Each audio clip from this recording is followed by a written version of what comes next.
You know, it's not just the crisis in Libya that could have you paying more at the pump. Rising commodity prices are also affecting your cash flow.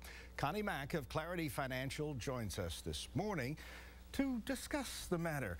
We got prices at the gas pump going up. We've been tracking grocery prices since the beginning of the year. Yes. They're going up. Yes. With the situation taking place right now over in Libya, what should we be concerned about? Well, we have to understand how commodities, how the prices are traded. They're traded in the form of future contracts, and unfortunately those future contracts trade on exchanges, so it allows for speculation. So you look at what's going on in Libya, the future market, a lot of speculation was going in, so oil and gas futures rose precipitously.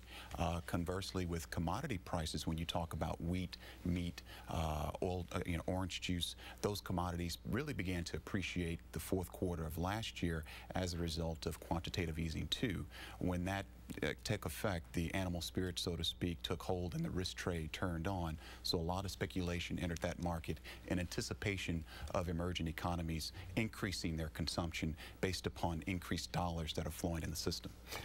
The freeze also put a big monkey wrench into what you were just talking about, because that raised a lot of the food prices, Correct. Vegetable prices, and things Correct. of this sort. But when we're thinking in terms of the Middle East, oil is the key there. Correct.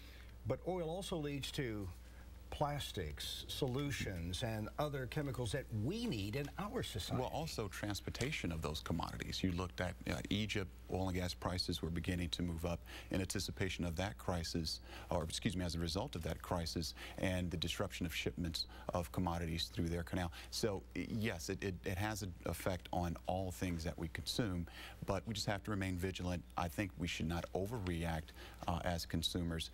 Commodity prices tend to have a self-containing effect. What that means is that if the expectation of growth in the economy begins to subside, future contract prices will begin to go down and we'll begin to see relief.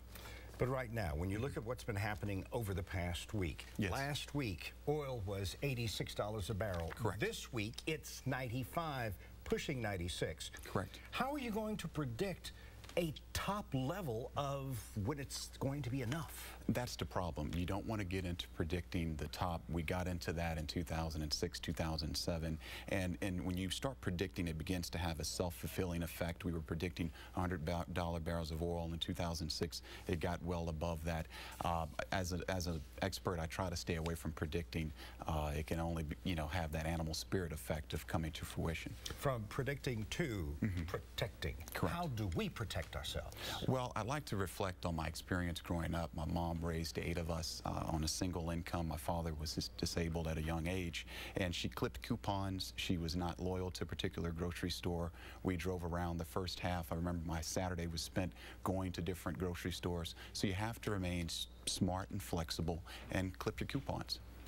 But clipping coupons isn't going to save a lot of the families who are really struggling to get to work, and right now they're not going to be able to pay $5 gas if it gets to that point. Well, when you talk about gas, think back to 2008. All of a sudden, 2007, we had oil and gas prices above $100 a barrel. All of a sudden, 2008, 2009, we were below 60. So again, drivers, consumers, they began to drive the speed limit. They didn't accelerate coming out of the red lights.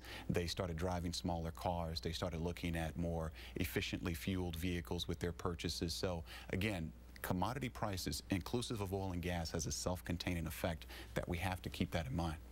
So it's survivable. It's just that we're going to have to do a little belt tightening. Got to ride out the bumps. That's right. All right. Thank you so very much for joining us here. Connie Mack of KRIV Financial. Thank you.